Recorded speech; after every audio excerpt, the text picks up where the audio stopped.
Muy buenos días, mis queridos hermanos y hermanas. Nuevamente estamos aquí, Alan Barrascut y Arturo Ceseña, de la pequeña comunidad Sal de la Tierra, para compartir este jueves 28 de mayo las escrituras, las lecturas que la iglesia nos propone el día de hoy.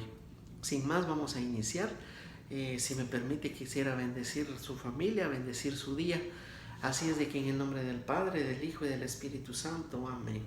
Amado Señor, te doy gracias de todo corazón por tu amor, por tu bondad, por tu misericordia. Te doy gracias por un día más de vida, Señor.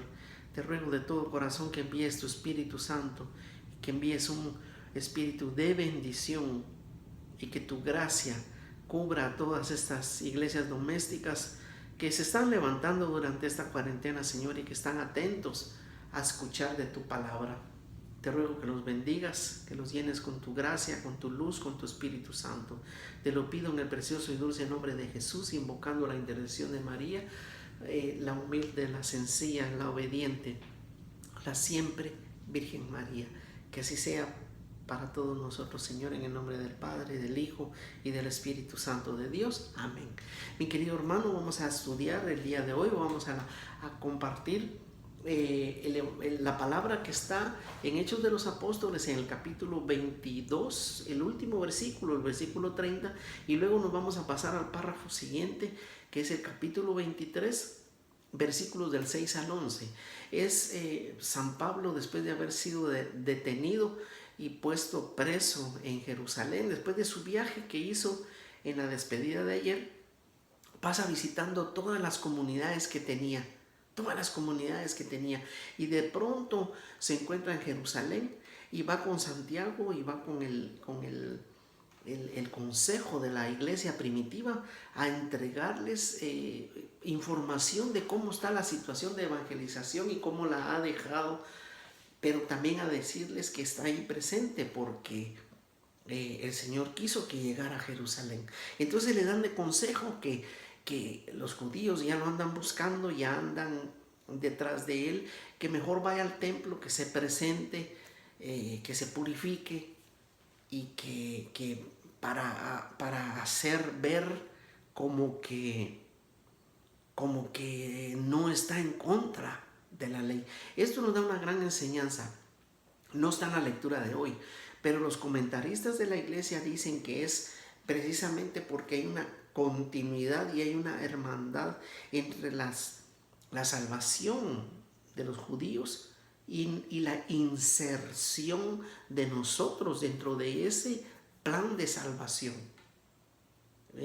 San Juan Pablo II claramente decía que los judíos son nuestros hermanos mayores en la fe.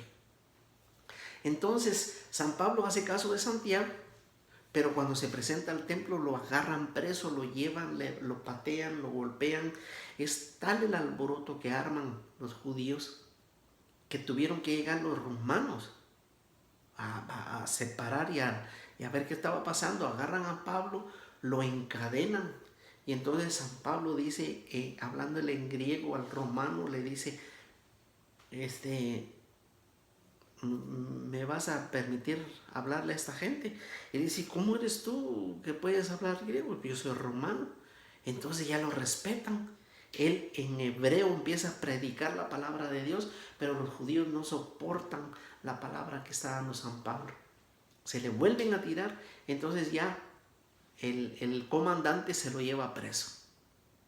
Ya se lo lleva preso y al día siguiente lo presenta al Sanedrín, al consejo, porque para que vean ellos qué arreglan de ese asunto de los judíos. Entonces viene San Pablo y en el Sanedrín se da cuenta que la mitad del Sanedrín es de los saduceos, que no creen en la resurrección, y la otra mitad es farisea, creen en la resurrección. Entonces eso tenemos en común con nosotros católicos, por supuesto. Lo único que los fariseos no aceptaron la resurrección del Señor Jesús. Esa es la diferencia entre nosotros también. Y viene entonces San Pablo y cuando se arma de valor y ve que lo acusan, entonces él se pone de pie delante del Sanedrín y dice, hermanos, ¿cómo es que me acusan a mí? Si yo soy fariseo, nací fariseo, estudié la palabra aquí precisamente en Jerusalén, dice, a los pies del maestro Gamaliel. Y entonces dice, ¿cómo es posible que por esta circunstancia me quieran hacer daño? Entonces fue tal el alboroto que se armó entre el mismo Sanedrín, que los fariseos dijeron, no encontramos nada, ninguna culpa en este hombre, así que sáquenlo.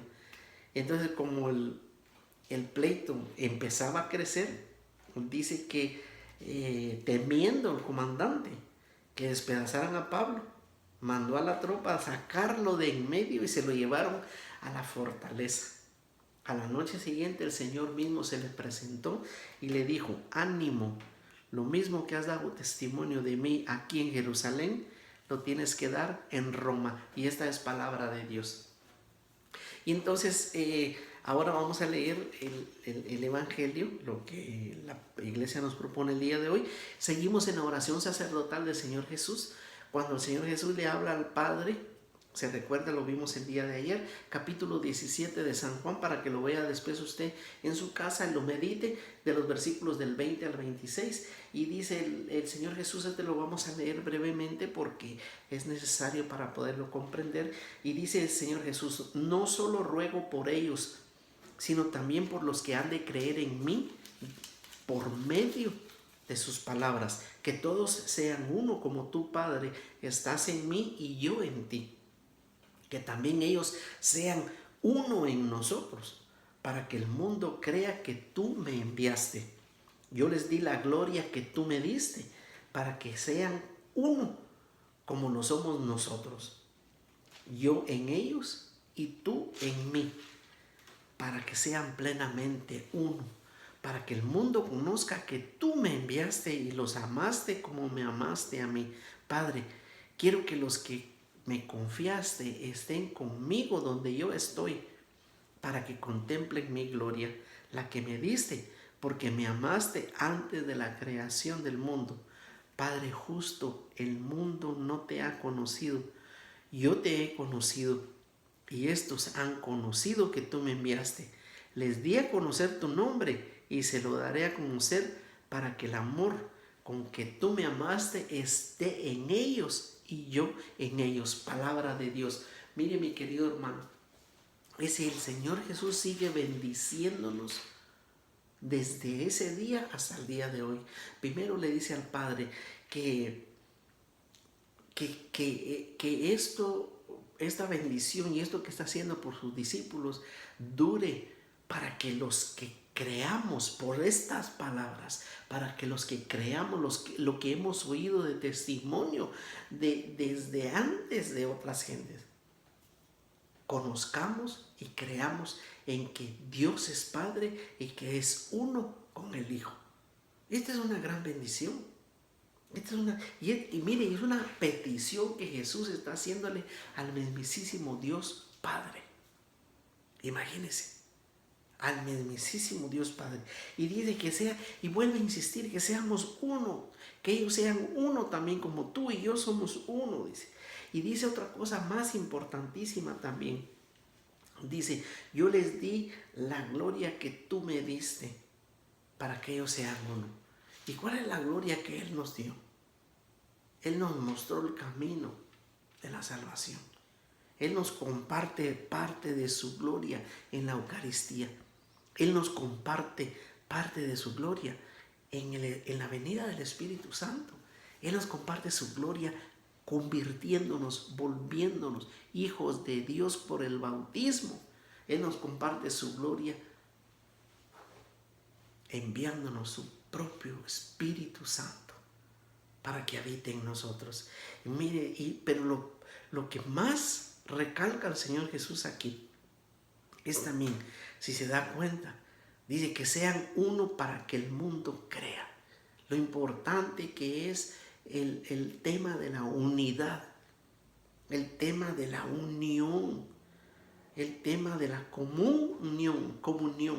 Es decir, sentir y ver hermanos y hermanas a todos en la iglesia, sin ninguna diferencia. Sentir y ver a todos en una misma unidad de adoración al Señor, como hijos verdaderos y como hijas verdaderas del Señor. No importa raza, no importa si es filipino, vietnamita, si es americano, si es moreno, no importa. Son hijos e hijas de Dios en la unidad de nuestra iglesia. Y fíjese que dice algo más también. Dice, quiero, Padre le dice, quiero que los que me confiaste estén conmigo. Mire, mi querido hermano, yo no sé, yo le ruego, yo le suplico que por favor lea esta última parte de la oración sacerdotal y medítela, porque el Señor Jesús aquí nos está dando una gran bendición y nos está dejando una gran herencia para que nosotros la hagamos nuestra. Yo lo invito a que confíe en el Señor Jesús, a que creamos que es uno con el Padre, es uno con el Espíritu Santo y que Dios mismo lo envió por su salvación y por mi salvación. Y que en la unidad que nosotros mostremos, sin ninguna envidia, sin ninguna división, sin ninguna rivalidad, menos entre comunidades, menos entre hermanos católicos que somos, que mostremos al mundo para que el mundo crea. Que ese sea nuestro verdadero testimonio, mi querido hermana y hermano, y que lo empecemos haciendo precisamente en nuestro propio hogar, en nuestra propia casa, para que los demás, para que el mundo, si el vecino no cree pero es del mundo, se dé cuenta de que somos hijos e hijas de Dios. Que así sea para todos nosotros, con la fuerza, el poder, la autoridad del Espíritu Santo, con la intercesión de María Santísima y de Santa Teresa de Calcuta. Amén. Aleluya. Amén.